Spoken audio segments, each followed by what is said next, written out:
आलम्बन तब तक लिया जाता है जब तक मंजिल प्राप्त न हो।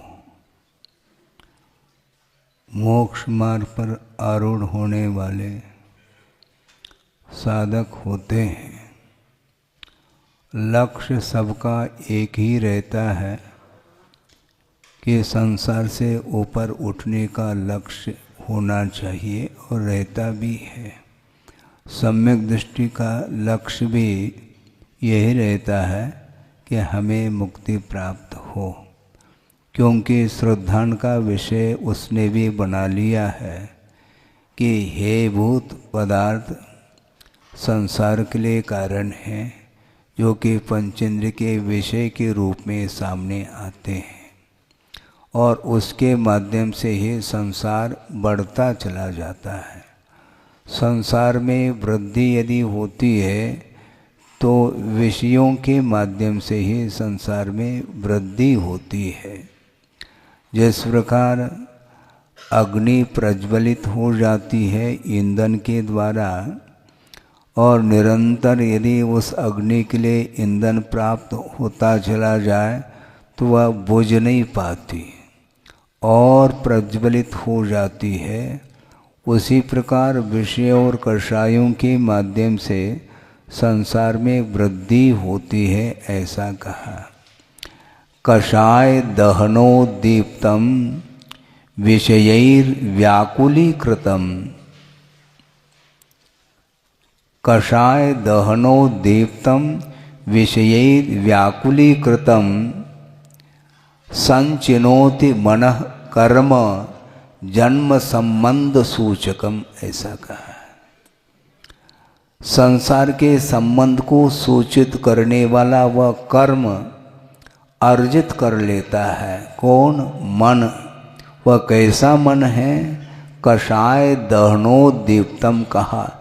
कषाय रूपी अग्नि से उद्दीप्त जिसका मन है वह कभी भी संसार का विच्छेद नहीं कर पाएगा। विषयैर व्याकुलीकृतम, ऐसा कहा। पंचेंद्र के विषयों के द्वारा जिसका मन आकुल व्याकुल का अनुभव कर रहा है, ऐसा मन ही जन्म सूचकम कर्म संचिनोति, ऐसा कहा। ये निरंतर कर्म बंध की धारा चलती आ रही है, इसमें गैप नहीं हो पा रहा है। एक समय के लिए भी कर्म से यदि मुक्त हो जाए तो कर्म का संबंध संभव नहीं है। निरंतर यह कर्म बंध की श्रृंखला टूट नहीं पा रही, निरंतर बंध चल ही रहा है। शयन अवस्था में भी कर्म का बंध होता है और जागृत अवस्था में भी कर्म का बंध होता है। इसलिए कर्म के बंध के जो हेतु हैं उनको समझने की आवश्यकता है, क्योंकि समझने के लिए समुद्र में अथवा नदी में नाव है और उसमें पानी आ रहा है, तो पानी आ रहा है तो उस पानी को बाहर करने का उपक्रम तो करता है, किंतु कहाँ से वह जल प्रवेश पा रहा है उस ओर ध्यान नहीं रख पा रहा है।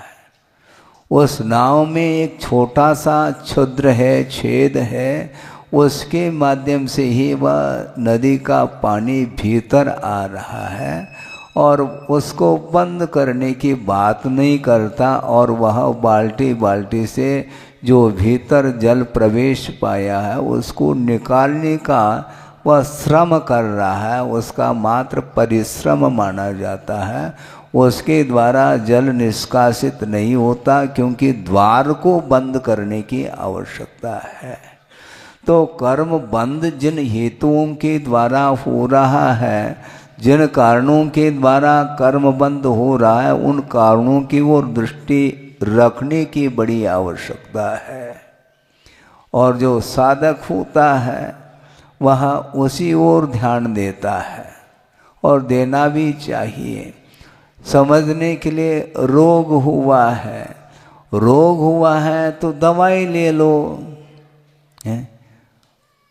दवाई लेना तो ठीक है, क्योंकि उस रोग को निष्कासित करने के लिए वह दवाई काम करती है, किंतु रोग हुआ क्यों, वो सूर ध्यान दो। अपत्य सेवन करने से ही रोग उत्पन्न होता है। और गुरुदेव ने ये कहा था कि प्रज्ञापराध का उन्होंने प्रसंग दिया था। प्रज्ञा अर्थात ज्ञान, ज्ञान का बहुत बड़ा अपराध माना जाता है, जिसके कारण ही कर्म का बंध होता है। अपने आप कर्म का बंध नहीं होता, किंतु ज्ञान में जब विकार आ जाता है, ज्ञान में जब विपरीतता आती है, वही ज्ञान का अपराध माना जाता है। और वह अपने आप के अपराध को स्वीकार न करके दूसरे को और अपराधी घोषित करने का प्रयास करता है, इसी का नाम प्रज्ञापराध माना जाता है। और अपराध के ऊपर अपराध होता चला जाता है। इसलिए गुरुदेव ने ये कहा कि अपने ज्ञान को मांझने की आवश्यकता है। आप प्रतिदिन भोजन करते हैं और भोजन करने के बाद पात्र को मांझते हैं, भले आप न मांझे, लेकिन नौकरों के द्वारा वह कार्य होता है, ये बात अलग है। लेकिन उस क्या बोलते इसको, बर्तन, उसको मांझते हैं।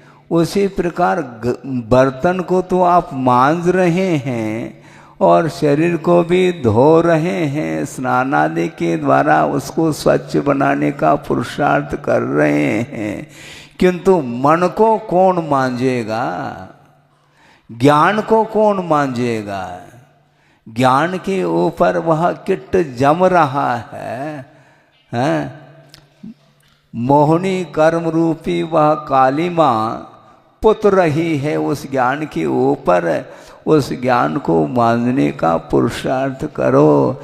और उस ज्ञान को यदि हम मांझते हैं तो उसके लिए साधन क्या है, तो प्रभु साधन है, यह ध्यान रखो।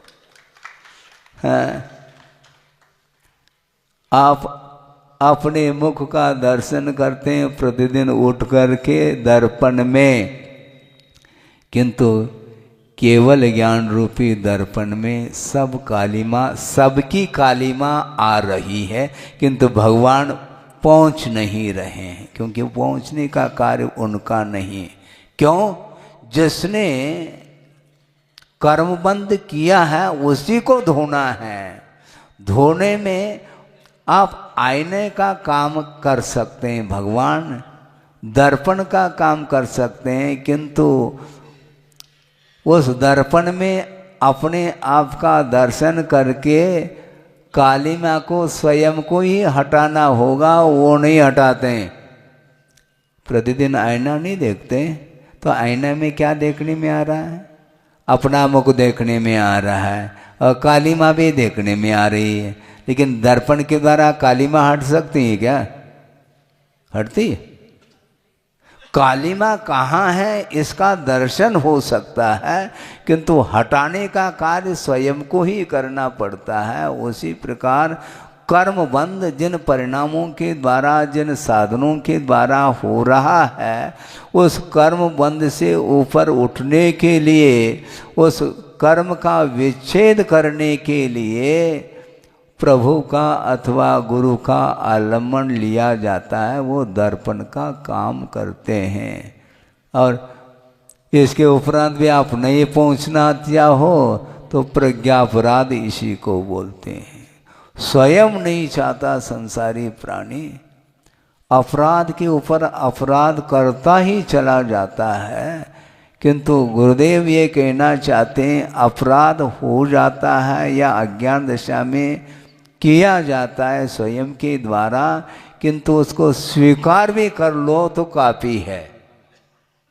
हाँ, स्वीकार कैसे करें महाराज, आपको ही करना है। हाँ, ये ज्ञान का अपराध माना जाता है। ज्ञान ही इस प्रकार वह परिणमन करता है।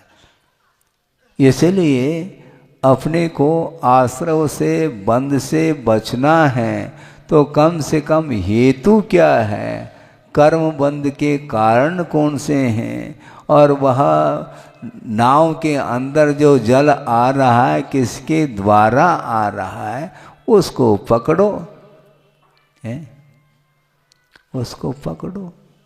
आश्रव के द्वार कितने हैं महाराज? एक द्वार हो तो भी कम से कम एक छिद्र हो तो हम बंद कर लें। कितने छिद्र हैं? 108 कहा है, उससे भी और आगे बढ़ेंगे, क्योंकि 4 सामान्य रूप से कषाय को ग्रहण किया है और उसके उत्तर भेदों को कौन ग्रहण करेंगे? उनके उत्तर भेद और उनके उत्तरोत्तर भेदों के अपेक्षा से यदि गुणित करते हैं तो आश्रव के असंख्यात लोक प्रमाण भेद हो जाते हैं। इसलिए आश्रव से बचना बहुत कठिन है। जो सूक्ष्म रूप से आश्रव होता है उससे हम नहीं बच पाएंगे, किंतु जो स्थूल रूप से आश्रव हो रहा है उससे बचना चाहिए।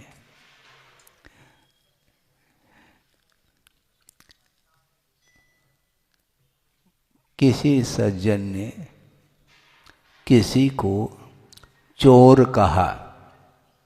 चोर कहते हैं वो टूट पड़ने लगा। तो गुरुदेव ने कहा तुम टूट क्यों पड़ रहे हो? महाराज उन्होंने चोर कह दिया ना। अच्छा, आपने अचौर्य व्रत अंगीकार कर लिया है?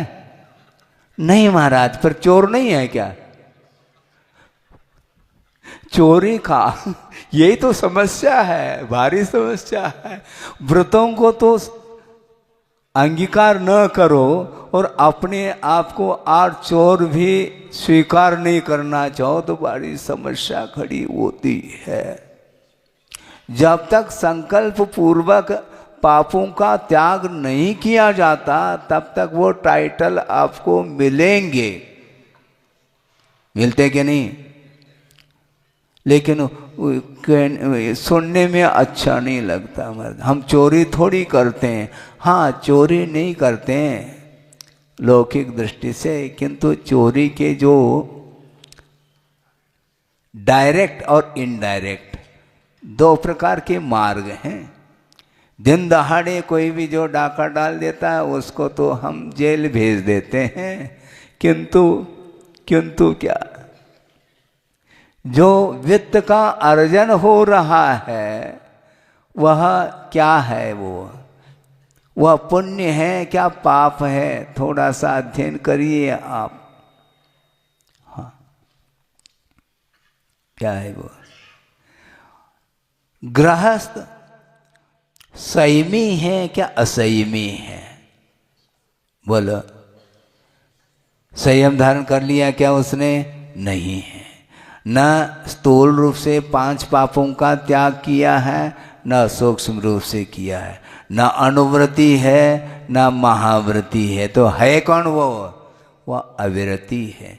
ये बात अलग है, सम्यक दृष्टि है, मैं मान रहा हूँ। किंतु वह अविरत अवस्था में जो कुछ भी कार्य कर रहा है आरंभ आदि उसके द्वारा पाप का ही अर्जन होता है। और 5 प्रकार के पाप हैं, एक थोड़ा ही है। हिंसा, झूठ, चोरी और वासना और परिग्रह, ये 5 पाप हैं। तो इनमें से जो अचौर्य व्रत को आपने अंगीकार किया है ऐसा गुरुदेव ने कहा। महाराज हमने तो किया नहीं, तो किसी ने चोर कह दिया तो आप टूट क्यों पड़ रहे हो? बात तो सही है, लेकिन लौकिक क्षेत्र में उसको अच्छा नहीं माना जाता।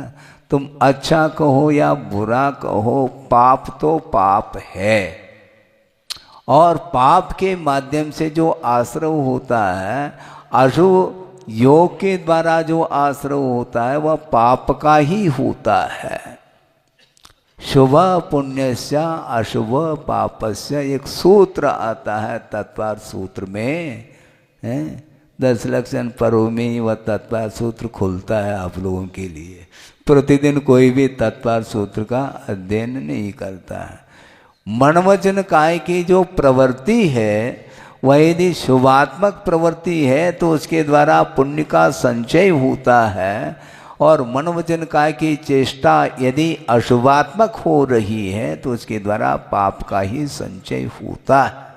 इसलिए कषाय दहनो दीप्तम विषयैर व्याकुलीकृतम संचिनोति मन कर्म जन्म संबंध सूचकम कहा।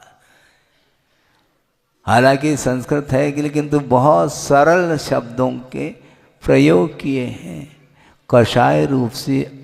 कषाय रूपी अग्नि से जिसका मन उद्दीप्त हमेशा बना रहता है, पंचेंद्र के विषयों से व्याकुलित रहता है, वह कभी भी संसार के विच्छेद करने योग्य पुण्य का संचय नहीं कर सकता। इसलिए आप लोगों को चाहिए, आप गृहस्थ हैं ये ठीक है, किंतु यथा योग यदि मान लो आप व्रतों का पालन करते हैं और जो भी शुभ अनुष्ठान धार्मिक अनुष्ठान आदि करते हैं निरपेक्ष भाव के साथ, अथवा कर्म क्षय के उद्देश्य को लेकर के करते हैं, तो निश्चित रूप से पुण्य का संचय होगा, और वह पुण्य का संचय पाप के क्षय के लिए कारण सिद्ध होता है। इसलिए आश्रव के लिए कारण भिन्न है और संवर और निर्जरा के लिए जो कारण है वह भिन्न है, ऐसा कहा है। इसलिए हमेशा सोचना चाहिए, प्रत्येक कार्य करने के पीछे अभिप्राय बहुत बड़ा मायना रखता है। बिना उद्देश्य कार्य होता नहीं है। इसलिए उद्देश्य को एकदम निर्मल रखिए आप। नहीं है तो निश्चित रूप से उसमें अंतर आता है।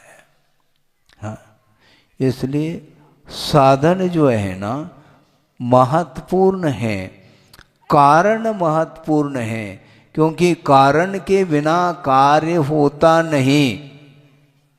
बिना कारण के भी कार्य होता है क्या? बिना कारण के बिना कारण नहीं होता। हाँ, बिना कारण के 16 कारण भी नहीं होते हैं, ध्यान रखो। उसके पीछे भी उद्देश्य रहता है। षोडश कारण भावना, ये इसके माध्यम से वह क्या सिद्ध करना चाहता है? और कुछ नहीं सिद्ध करना चाहता है। आत्म कल्याण और विश्व कल्याण के भाव को लेकर के ही षोडश कारण भावनाओं को भा रहा है। यहाँ पर भी कारण विद्यमान है। बिना कारण कभी भी कार्य नहीं हो सकता। हाँ, डॉक्टर पूछता है क्या खाया था? कुछ नहीं। अरे कुछ नहीं तो मैं मेरे यहाँ हॉस्पिटल आने की क्या आवश्यकता थी? आप कुछ भी खाया नहीं पिया नहीं, फिर ग्लास पे कैसा फूट गया तुम्हारा?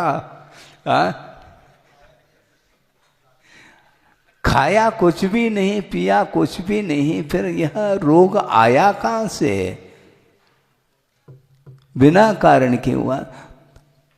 बताओ सही, थोड़ा सा लिया था क्या?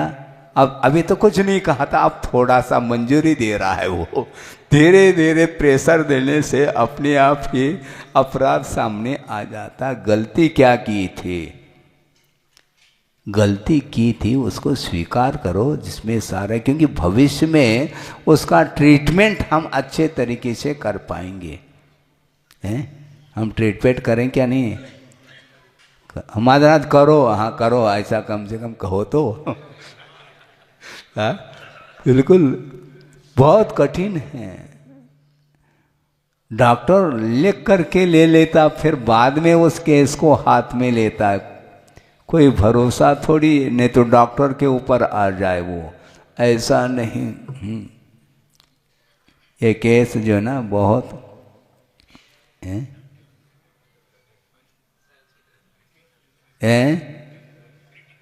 क्रिटिकल केस है। बहुत अच्छा शब्द का प्रयोग किया, भले इंग्लिश का वो जटिल है ये। हाँ, बहुत क्रिटिकल है। इसीलिए ये क्रिटिकल क्यों हुआ, ये हुआ क्यों, ये कार्य हुआ है बिना कारण के नहीं हुआ। इसलिए उसको अच्छे ढंग से आप हृदय से स्वीकार कर लो प्रज्ञापराध को। ये प्रज्ञा का ही अपराध माना जाता है। विवेक यदि नहीं रखता है तो निश्चित रूप से अपराध के ऊपर अपराध होते ही चले जाते हैं, उसको रोकने वाला कोई भी नहीं है। हाँ, इसलिए उस अपराध को दूर करने के लिए ही आगम का आश्रय लिया जाता है, देव गुरु शास्त्र का आलम्बन लिया जाता है। क्योंकि जो कार्य करता है संसारी प्राणी, उस समय उसको ध्यान नहीं रहता कि मैं कर क्या रहा हूँ। उसका जब प्रतिफल सामने आता है तब वह सोचता है कि हमने ऐसा काम किया। हाँ, किया है। वहाँ पहुँचे क्यों? नरक आयु का मान लो बंद कर लेता है मिथ्या दृष्टि, वो बंद करते समय उसको होश ही नहीं मैं क्या कर रहा हूँ।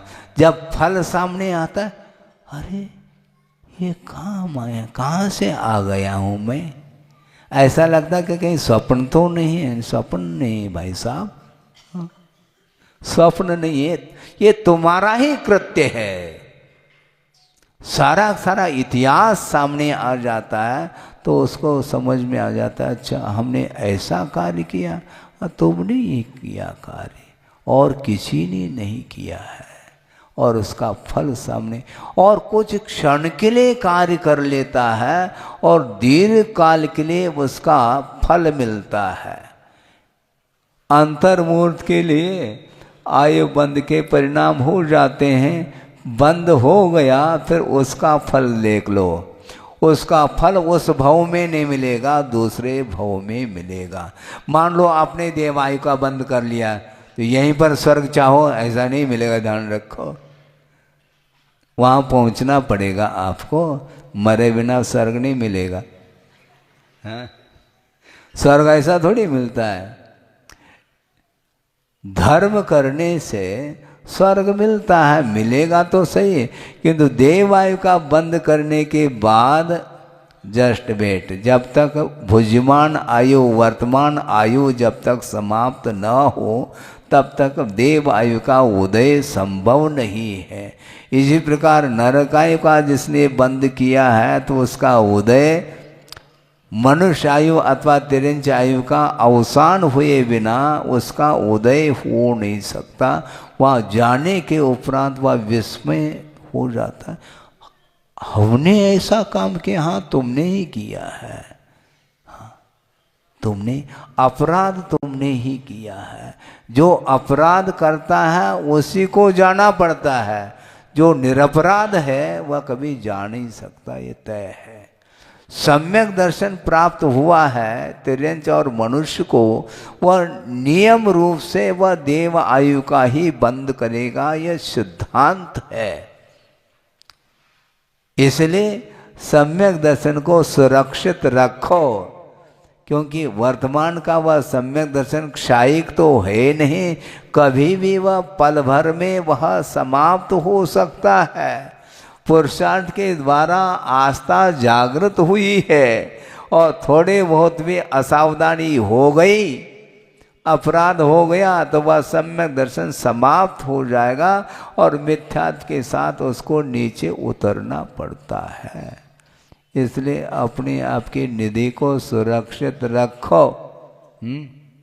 महाराज आपकी सन्निधि चाहिए, यही तो समस्या है। हमारे सामने समस्या खड़ी कर देते हैं आप लोग हैं। अपने निधि को सुरक्षित रखो अर्थात सम्यक दर्शन को सुरक्षित रखो। महाराज आपके सानिध्य के बिना कैसे? शांतिनाथ भगवान का सानिध्य है ना। हाँ, उनसे बड़े तो नहीं हुए हम हैं, नेमीश्वर धाम बनाने जा रहे हैं आप, और नेमीश्वर धाम बनाया तो नेमनाथ भगवान के चरणों में रहो, चढ़ जाओ। आप पूजा करते हो, उनके चरणों में निरंतर रहो ना। जिस व्यक्ति के हृदय में पंच परमेष्टि विराजमान हैं, उसको कहीं जाने की कोई आवश्यकता नहीं। पक्की बात है। महाराज आप चले जाते हैं तो सोना सोना होता है, सोना नहीं, सोना बरसता है, ध्यान रखो, सोना नहीं होता। क्योंकि कहीं से भी मैं आया हूँ वहाँ सोना हो गया, वो ध्यान नहीं आपको। यहाँ से निकल जाएंगे तो सोना सोना हो जाता, ऐसा सोना नहीं होता। परिणाम है, यदि आपके परिणाम उज्जवल है और पंच परमेष्टि की आराधना में आपका यदि मन लगा हुआ है तो सोना ही सोना है, वहाँ पर चांदी की बात ही नहीं। हाँ, लेकिन फिर भी महाराज धुक धुक धुक धुक करता, तो परीक्षा सामने आ जाती है तो बच्चों को बुखार आ जाता है, बताते हैं बुखार क्यों भैया है, परीक्षा के कारण बुखार आ रहा है क्या, और किसके कारण? परीक्षा के कारण नहीं, अध्ययन नहीं किया इसलिए बुखार आ रहा है उसको। अध्ययन करता बस। पेपर कैसा गया? महाराज कुछ मत पूछो, बहुत अच्छा गया। अभी रिजल्ट नहीं आया लेकिन फिर भी वह विश्वस्त हो चुका है, मैं निश्चित रूप से मुझे पर्याप्त मात्रा में अंक मिलेंगे। उसी प्रकार आप लोगों का यह विषय है, हमेशा ज्ञान आपके पास है तो ज्ञान होना अलग वस्तु और विवेक जागृत होना अलग वस्तु। प्रज्ञा अपराध माना है, किंतु विवेक यदि है तो अपराध नहीं कर सकता वो। हाँ, सम्यक दृष्टि है, हमेशा वह सावधान रखता, विवेक रखता, ऐसा न हो कि कहीं सम्यक दर्शन छूट न जाए, यह सावधानी रखता है और रखना चाहिए। इसलिए हेतुओं से परिचय होना चाहिए, किस कारण से कार्य हो रहा है। कारण सदृशम कार्यम कहा, कारण के अनुरूप ही कार्य होता है। आप गेहूं बोएंगे तो गेहूं ही आएगा, चना त्रिकाल असंभव है, संभव ही नहीं वो, क्योंकि बोया आपने गेहूं, बोया बबूल, फिर आम कहाँ से है? आ सकता है? नहीं आएगा ना। तो उसी प्रकार है, कारण के अनुरूप। इसलिए कर्म का जो संचय, पाप कर्म का जो संचय हो रहा है, उसका कारण पकड़ो। उसके लिए कारण यही है, विषय और कषाय, उसके माध्यम से पाप का अर्जन होता है। इसलिए अपने को विषय और कषायों से ऊपर उठना है, अनुपात से विषय और कषाय कम होते चले जाएं। दीपक बिल्कुल बुझने को है, दीपक बिल्कुल नीला नीला नीला है, पहले तो वो दीप्त था और बिल्कुल वह टिमटिमा रहा है, और उसी समय यदि तेल डालेंगे तो पूर्ववत पुनः वह उद्दीप्त होगा। इसलिए कषायों को मंद रखिए। कषाय मंद करेंगे तो पुण्य का संचय होगा, और कषायों में यदि तीव्रता आएगी तो वह पाप का संचय होगा, पुण्य का नहीं होगा। इसलिए हम ये कहना चाहते हैं कि कारण के अनुरूप कार्य होता है, इसलिए हमेशा पुण्य के संचय के लिए हेतुभूत जो साधन हैं उनका आलम्बन लेना चाहिए। उसके बिना संभव नहीं। कब से संसार चला आ रहा है, अभी भी वह संसार से वह उसको भीति नहीं हो रही है। संसार से भीति होनी चाहिए, और संसार से भीति होगी तो फिर वह उसको कोई रोकने वाला नहीं, वह बाहर निकलेगा एक दिन। हाँ, कोई रोक नहीं सकता। कौन रोकेगा? स्वयं ही रोक दे अपने आप को तो बात अलग है। कौन रोक सकता है उसको? क्योंकि उसने संकल्प ले लिया कि मुझे विषय ग्रहण नहीं करना है, तो वह नहीं करेगा। तो इस प्रकार कारण के अनुरूप कार्य होता है।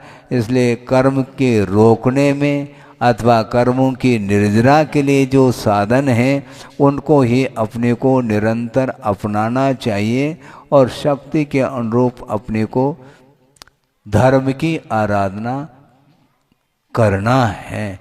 धर्म के बिना और कोई भी अपना व्यक्ति नहीं, क्योंकि धर्म के लिए ही हेतु कहा है उन्होंने। धर्म को बंधु कहा है। हाँ हाँ ठीक है, आवाज़ आ रही है, समय भी हो रहा है।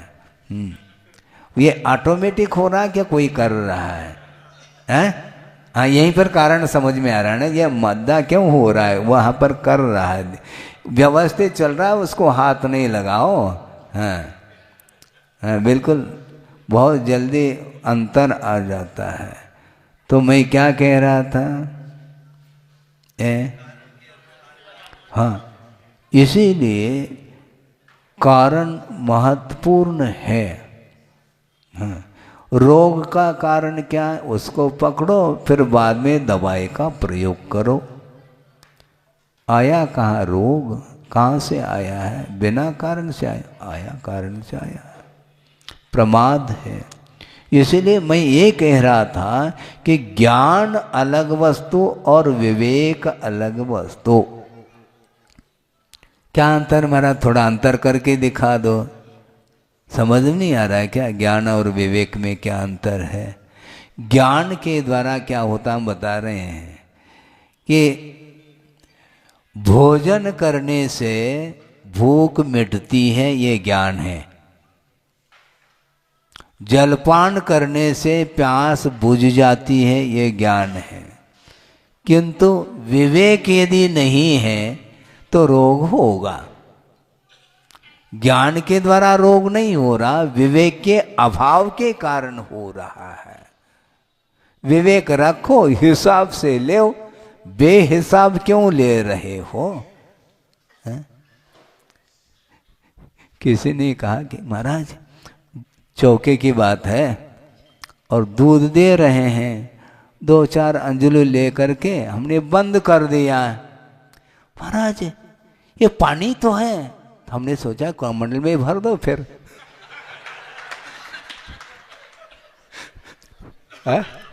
महाराज दूध कहाँ, ये पानी तो है ये। अरे पानी है तो कमंडल खाली है, पानी भर दो उसमें। अब समझ में आ गया उनको, है ये पानी थोड़ा ही है वो, है पानी अलग है। दाल, क्योंकि दूध से थोड़ी दाल गलती है, पानी में गलती वो है। ये भूल हो रही है, आप दूध में क्यों उसको पकाना चाह रहे हो? हैं? यही तो समस्या है। समझ में आ रहा है? महाराज ये तो पानी तो है, या पानी है तो क्या भर लो।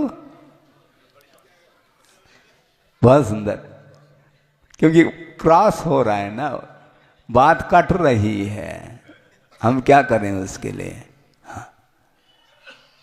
आपने कुछ लिया ही नहीं महाराज, कुछ लिया नहीं, फिर आज के आनंद की जब क्यों बोलते हो तुम? नहीं बोलना चाहिए आपको। आज के आनंद की जय बोला, फिर बाद में कहा महाराज आपने कुछ लिया ही नहीं। दोनों बातें तो मैं ही बोल रहे हो। ऐसा ही बोलते हैं, बोलने में ऐसा ही आता है, इसलिए हम शब्द पकड़ते रहते हैं। इसलिए हम कम बोलते हैं, सुनते ज़्यादा हैं, क्या ताकि आप क्या बोलते हैं कम से कम उसका सटीक उत्तर भी तो देना है मुझे, हैं? यही तो समस्या है। जीतना चाहो, सुनो इसमें भी तथ्य है, जीतना चाहो तो पहला हराने के भाव आएंगे मन में, ये ध्यान रखो। इसलिए जीतो नहीं, कर्मों को जीतना है। कर्म, ये आपके भाव अलग है, उस भाव तक पहुंचना, शब्द अलग है, लेकिन कभी कभी मनोरंजन के लिए शब्दों को पकड़ा जाता है। महाराज आपने शब्द पकड़ा, हमने कहा कहाँ शब्द पकड़ा, हमारी मुट्ठी में कुछ है ही नहीं, आपने शब्द पकड़ लिया। कहाँ शब्द पकड़ रहे हैं, कुछ नहीं। लेकिन बोलने में ये भाषा है, इस भाषा के माध्यम से ही भाव तक हम पहुंच पाते हैं, इसलिए वस्तुतः बहुत कठिन है। आपके भाव तो बहुत अच्छे रहते हैं, महाराज सब कुछ ले लें, कैसे ले सकते हैं हम? श्रावक के पास एक अलौल्य गुण होता है, हैं? अलौल्य का अर्थ क्या होता है? जो भी उसने बनाया है वह सब बिना, उसके प्रति कोई लोभ नहीं, उसका पूरा का पूरा ले लें महाराज। लेकिन महाराज के पास भी अलौल्य गुण होता है, वो भी विवेक से ही लेंगे, ऐसा नहीं कि बिल्कुल ही चट कर जाए, ऐसा संभव नहीं, ऐसा संभव ही नहीं। हाँ, बिल्कुल विवेक के साथ ही होता है। इसलिए गुरुदेव ने कहा था कि श्रमण लोग आहारचर्या करते समय भी स्वाध्याय कर रहे होते हैं, उस समय भी उनके सामने मूलाचार रहता है। हाँ, बिल्कुल आदर पूर्वक भक्ति पूर्वक वो दे रहे हैं, इसलिए लेते रहो, ऐसा नहीं, हिसाब से, बेहिसाब नहीं। बेहिसाब ले ही नहीं, क्योंकि बेहिसाब लेंगे तो प्रज्ञा का अपराध होगा और निश्चित रूप से उसका परिणाम सामने आ जाएगा, फिर आएगा वो। इसलिए विवेक के साथ ही ज्ञान समीचीन माना जाता है। विवेक के अभाव में सारा सारा कार्य हमारा चौपट हो जाता है, इसलिए बहुत विवेक रखना पड़ता है। महाराज ये दूध ही तो है, अब वो पानी कह रहा था, अब क्या कह रहा है? महाराज ये दूध ही तो है, लेकिन गाढ़ा क्यों हुआ? दूध है तो गाढ़ा क्यों हुआ, मुझे बताओ, है क्या है वो? रबड़ी। हाँ, दूध है, दूध नहीं, वो उसकी पर्याय बदल गई।